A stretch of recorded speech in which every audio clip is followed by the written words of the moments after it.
వాడేదో చెప్పి సాఫ్ట్వేర్ రాసి అది దేనికంటే మనకు కూడా తెలియదు. సాఫ్ట్వేర్ రాస్తూ ఉంటాడు. అది దేనికి అది ఒక ఆటం బాంబుకి ప్రోగ్రామ్ ఉంటారు. అది ఎవరికో ఫ్రాన్స్కో అమెరికాకో పోయి అటు నుంచి పాకిస్తాన్కి వచ్చి వాడు తయారు చేసి తిరుపతిలో రాయింటాడు ప్రోగ్రామ్. ఏడవచ్చు పడుతుంది బాబు. ఎందుకు చేస్తాను రా? ఏమో సాఫ్ట్వేర్ డబ్బులు వస్తా ఉన్నాయి, 3 లక్షలు వస్తాను. ఏం చేసుకుంటారా? ఏదో ఉన్నాను ఇక్కడ కట్టుకొని ఈఎంఐ కట్టుకుంటా, గద్దెలు కొనుక్కొని కథకాలు కొనుక్కొని బిడ్డను పెట్టాలి, వెళ్ళి పబ్లిక్ స్కూల్ వేసి అట్కాట్ సరిపోతుంది, అప్లై చేస్తాను. ఎందుకు మరి బతుకు వాడు కూర్చొని ఉండే అంతే. అందరికీ కథ అర్థమే ఉంటుంది. ఒక రోజు పరిగెత్తి రన్నింగ్ చేస్తా కూడా వాడు ఖాళీ కూర్చోని ఉంటాడంట, బాగా ఖాళీ ఉంటాడు బీచ్లో. ఏమన్నా ఏం చేస్తా, ఏమన్నా పని చేసుకోవచ్చు, ఎందుకు ఖాళీ ఉండాలంటే ఏం చేయాలంటే పని చేసుకుంటే డబ్బులు వస్తాయి, డబ్బులు ఇచ్చేం చేయాలి, అసలు పెళ్లి చేసుకోవాలా, ఇల్లు కట్టుకోవచ్చు, మళ్ళీ హాయి కూడా నేను హాయిగానే ఉండాలి. అట్లా ఎన్ని చేసి 3 లక్షలు 5 లక్షల జీతాలకు ఉండి హాయిగా ఉండాలా లేదా అని చూసుకో. ఇప్పుడు నాకు సమస్య లేదు కాదు, నేను బాగా రిచ్ కాదు. మాకు 60-70 మంది పనిచేస్తారు, మోటార్లు ఎండిపోతాయి, సమస్యలు ఉంటాయి, కూరగాయలు అమ్మలేము, ఆర్గానిక్ ఫార్మింగ్ చేయాలా, కెమికల్స్ లేకుండా చేయాలా, అంతమంది ఆటమామలాగా వేసేస్తే రెండో సంబంధం ఉండకుండా బస్సు లేటెస్ట్ ఐహెచ్ఆర్ చెప్తారు. ఆడమామ వేస్తే అందరూ వేసిపోతాం కదా. ఆడమామ వేస్తే మంచోడు రమ్మా అట్లా సపరేట్ చేయాలి. అది ఏ అలవాటు అయిపోయి 30 ఏళ్ళ నుంచి ఇప్పుడు క్యాబేజీ, కాలీఫ్లవర్లు, క్యాప్సికమ్లు పండించలేము. వద్దులే, ఇక్కడ ఈ ఏరియాకి తిరుపతి సరౌండింగ్స్లో ఏ సీజన్లో 10 రకాల కూరగాయలు, 10 రకాల ఆకుకూరలు వస్తాయి. అవి తింటే చాలదా? ఆ సబ్బలు తినేసి పావులు మరపల్లి బెంగళూరు తిరుగుతూ ఉంటుంది. మనం అన్ని రకాలు తిని ఆటో వస్తే 3 లేస్తాము, లేకపోతే అంత మెంటల్గా ఫిజికల్గా డౌన్ అయిపోయింది. నేను పొద్దున్నే 10:30కి సంగటి, చెనిక్కాయల చట్నీ, గొజ్జు వేసుకొని తొక్కిన. ఎంత ముద్దలు 2 ముద్దలు తొక్కినా. నేను మిగిలిపోయిన సంగట్లో నీళ్ళు వేసి పెట్టి దాన్ని పొద్దున్నే అంబలు చేసి నేనే ఎర్రగడ్డలు, మిరపకాయలు, అల్లం అంతా కోసేసి అలా 4 గ్లాసులు తాగినా. పొద్దున్న 10:30కి చేసిన ఇదంతా. ఎట్లున్నాను చూడు, మీ ఆకలే లేదు, ఈ పొద్దంతా ఉండదు. అందుకే ఒకసారి రైట్ ఫుడ్కి మీరు యోగిలాగా హ్యాపీగా ఉండొచ్చు. ఈ సర్టిఫికెట్లు ఏమొస్తుంది, ఏం పని చేస్తాయి చెప్పు? ఏదో సర్టిఫికెట్లు. దానివల్ల మీకు పెద్ద అడ్వాంటేజ్ ఈరోజు ఏమంటే అగ్రికల్చర్ సంబంధం ఉంటే రైతులతో ఉండాలి. వాళ్ళకు కూడా పాపం తెలీదు. లేకపోతే వాడు ఎంతో సంపన్న కొట్టి ప్రేమగా భార్యకు ఆటోమేటిక్గా తెచ్చుకుని పెడతారా? వాడు ముందు కొట్టి వాడికే తెలుసు అది మంచిది కాదు. ఫస్ట్ మీరు కొట్టిన మందులన్నీ 92% మీ ఊళ్ళోనే ఉంటాయని చెప్పాలి. ఎవరో సర్టిఫికెట్ తీసుకున్నట్టు ఎవరైనా తెలియదు. 92% మీ ఊళ్ళోనే ఉంటుంది పెస్టిసైడ్స్. మీ చర్మంలో, మీ గాలిలో డైరెక్ట్గా రైతే డ్యామేజ్ ఫస్ట్. అందుకే రైతులు కూడా క్యాన్సర్ వస్తుంది దానికే. ఇంకా 8% తిరుపతికి వచ్చేది బెంగళూరు పోయేది. అక్కడే ఉంటుంది, బోర్లో ఉంటుంది, మీ కూరగాయల్లో ఉంటుంది, మీ ఆవు బాలలో వస్తుంది, ఊళ్ళో బోర్లో చెరువులు పోయి బోర్లో వస్తుంది, చేపలు అన్నిటికీ డ్యామేజ్ అవుతుంది. దాన్ని బయట పడాల్సిందే, వేరే మార్గం లేదు. తమాష ఏమంటే 40 ఏళ్ల ముందర అసలు మందులు లేవు కదా, 40-50 ఏళ్ల ముందు. అప్పుడు కూడా మనిషిన ఇవన్నీ. ఇప్పుడు దిక్కబట్టి ఏంటంటో కొత్త మందులన్నీ తీసుకొచ్చి ఆ మాలిక్యూల్స్ మన బాడీ కొన్ని జనరేషన్గా తెలియదు. కొత్త మందు తింటాడమో, కొత్త ఫ్రూట్ తింటాడమో, కొత్త వెజిటబుల్ తింటాడమో అంటే మీ శరీరానికి తెలియదు. అదే సీతాఫలంకాయలో కూడా, మామిడి పండులో కూడా నీ శరీరానికి పట్టని కొన్ని ఇంగ్రీడియంట్స్ ఉంటాయి. కానీ దాంట్లో వచ్చే ఇంగ్రీడియంట్స్ని ఎట్లా బ్రేక్ డౌన్ చేసి దాన్ని ఎత్తిపెట్టేసి లెవర్లో తోసి పెట్టి అలా పడిందమ్మా అని చెప్పే శక్తి ఈ శరీరానికి ఉంది. ఏది వాడతాం. అందుకనే థింక్ గ్లోబలీ, యాక్ట్ లోకలీ. ఇక్కడ ఉండేది జనాలు ఆయన ఇక్కడ కాడం చేసుకోవాలి, తిరుపతి కాడం చేసుకుంటే ఇక్కడ వేసుకొని టై చేసుకొని ఇక్కడ షేర్ ఆరిపోతుంది. ఫ్యాన్ లేకపోతే ఏం చేయాలా, ఎందుకున్నాము, ఏది పోగలవాలో వెస్టర్న్ అమెరికాకు పోవాలనుకో, ఆయన సైకిల్ దొక్కినట్టు లండన్ నుంచి మనం ఎక్కడ వస్తామో ఏరోప్లేన్ ఎక్కాల్సిందే. నేను ఎదురులోనే పోతాను, ఎదురు బాగా చూసుకుంటానంటే ఎదురు పోతాయి. అమెరికాకి బయట ఎక్కాల్సిందే అవుతాం. అంటే ఏది అవసరమో అంతే. మీ దాన్ని బయట వచ్చేసేయాలి, చాలా ఇంపార్టెంట్. మేము ఒకటి తినని చెప్తూ ఉంటాము. మాకు వచ్చిన అసిడిటీలు, సిరిమమిలియా, డీబీటీలు, రకరకాల సమస్యలు వచ్చాయి. నాకు కూడా ఎండోస్కోప్ చేసి లోపల ట్యూబ్ వేసినారు, అన్నీ వేసారు. రాయితే పోతుంది అని చెప్పి చాలా మంది చేసుకుంటా ఉంటాయి. చాలా నమ్మకం లే. ఇది పెద్ద మందులు ఇంజక్షన్లు పొట్టబోసి మన పాటలు మనకి గిన్నెలకు వచ్చేసి ఎంత ఆనందంగా చూసుకుంటామో. ఓహో మరి నా దగ్గర 10 లక్షలు తిరిగి ఎగిరిపోయింది, నీ పాటను తీసి లోపల చేతిలో పెడతాడు, ఎంత ఆనందం అయినా మీకు. రాగి జావ అసిడిటీ పోతుంది. పొద్దున 4 గ్లాసులు రాగి జావ ఆర్గానిక్ బెల్లం వస్తుంది, అయితే అసిడిటీ పోతుంది, అల్సర్ పోతుంది, గ్యాస్ట్రిక్ ట్రబుల్ పోతుంది. ఫుల్ ఎనర్జీ రోజంతా 4 స్పూన్లు రాగి పిండితో ఇంత చికెన్ బిర్యానీ తిని బెడ్ మీద దొరుకుతా ఉంటారు.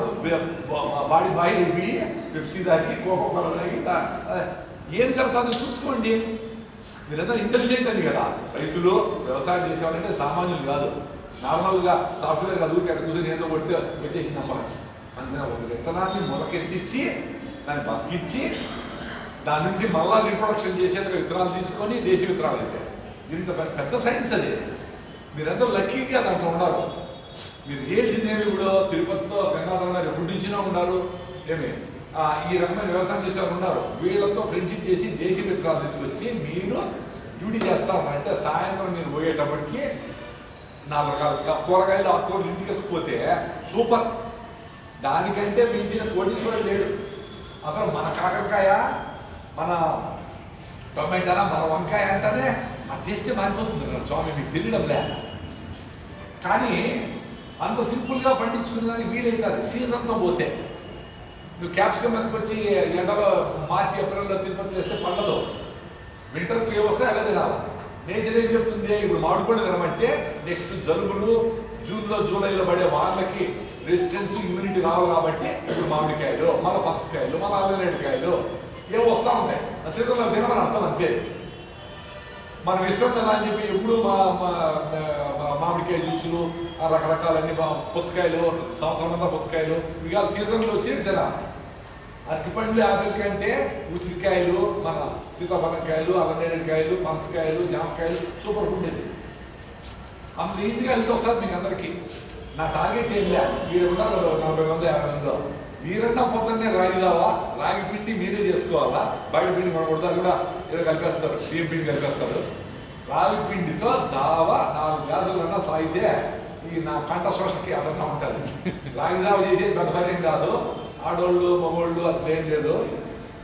ఒక గ్లాస్కి 1 స్పూను, 1 టీ స్పూను, 5 గ్లాసులు కావాలంటే 4 గ్లాసులు పొయ్యి మీద పెట్టి 1 గ్లాసులో 5 స్పూన్ చేసి కలిపేసి ఉండలు లేకుండా దాంట్లో వేడి నీళ్ళు పోసి కలిపెడితే రాగి జావ రెడీ. దాని బెల్లం అంతే చేయాల్సింది. పొద్దున్న 3 గ్లాసులు తాగాలి. టీ తాగి నాకు తగ్గలేదు, అసిడిటీ కుదరదు. టీ కాఫీలు వేరే, రాగి జావ వేరే. అసలు పొద్దున్న లేచేదే టీ కాఫీకి లేస్తారు. పొద్దున్న లేస్తారు పని పోతుందా, జాబ్ అంటే భయము. ఏమో వీడియో కాన్ఫరెన్స్ ఏమడతారో టార్గెట్లు ఎట్లా మ్యానిపులేట్ చేసి మేము ల్యాబ్లో రాస్తాను చూడు 2.2, 2.1, 2 యావరేజ్ అని రాస్తాం కదా. అట్లా ఏందో వేసేసి ఈ భయంతో తప్పించుకునేదానికి పొద్దున్నే కాఫీ అన్నా తాగేస్తారు. స్వామి వేస్తారు. కాఫీతో బిగినవుతుంది రోజు. అంటే మీ మైండ్ బ్రెయిన్లో ఉండే రిసెప్టార్స్కి మత్తు అన్నమాట. ఆ కెఫీన్ వస్తే ఏదో అట్లా ఎనర్జీ వచ్చేట్లు ఫీలింగ్.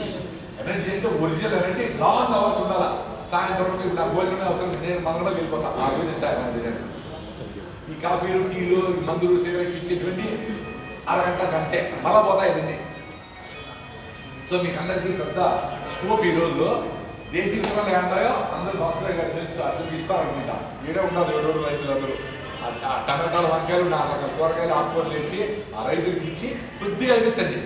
మీకు 10 వస్తుంది లెక్కలింపులో, ఈ సాఫ్ట్వేర్లో, యూట్యూబ్లో చూసి మోసపోతుంటే ఫస్ట్ 50 చెట్లు టమాటా, 50 చెట్లు వంకాయలు, బెండకాయలు వేసుకొని టమాటాలు వేసుకొని ఫస్ట్ ఆ రైతు మీరు తినండి. మీకు మీకు చెప్తే వింటారు కదా పాపం. అంత మాత్రం చేయగలిగి అట్లీస్ట్ 50 మంది, 150 మంది రైతులు ఉండాలి. ఇప్పుడు కూడా ఆ 50 మంది మంచి ఆహారం తిని ఆరోగ్యంగా ఉంటే సార్ 50 మంది బాగుండేది. ప్రపంచం దేశంలో సగం బాగుండేట్లు లెక్క. దానికి ఇట్లా మీటింగులు ఇవన్నీ చెప్తా చిన్నవి జరగాల్సిందే. కానీ మార్పు మీతో రావాలి కదా. ఒక ఆమె అడుందంటే అట్లా వాళ్ళ ఇంట్లో మెంబర్లాగా వెళ్ళిపోవాలి. నువ్వు నెలలుండు, 6 నెలలుండు, ఆ రైతు ఇంటికి పోవాలా, వాళ్ళ ఇంట్లో భోజనం చేయాలా, వాళ్ళ నిలుసల్లా మీ ఇంటికి భోజనం పెట్టాలా. వాడు అరే నువ్వు ఏం చెప్తే మంచి పద్ధతుల్లో ఆహారం కూరగాయలు పండిందంటే వాడు దూకేట్గా ఉండాలి. మనం ఎంతసేపు ఏం సబ్సిడీలు అనేది సరైన దగ్గర బిస్కెట్లు వేసినారనేది పాఠంలే. అంటే బిస్కెట్ వేసేదానికి మాత్రం పిలిస్తే ఎట్లా ఏం జరుగుతుంది?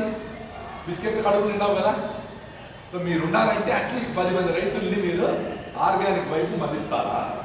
కరెక్ట్గా అన్నీ మాట్లాడుకొని ఆ విత్తనాలైనా ఒకసారి తీసుకుంటే విత్తనాలు మీరే తీసుకొని దేశీ విత్తనాలు కాబట్టి ఆ విత్తనాలను మీరే చేసుకొని మళ్ళీ రిమూవ్ చేసుకోవచ్చు అని చెప్పాలా. ఆ టమాటా గుర్తుందో లేదు మీకు అందరికీ. నేను చిన్నప్పుడు టమాటా మెడ్రాస్ పోయేటప్పటికి సగం అయిపోతాయి, అంటే 30 కేజీలు 20 అయిపోతాయి, కారిపోతాయి.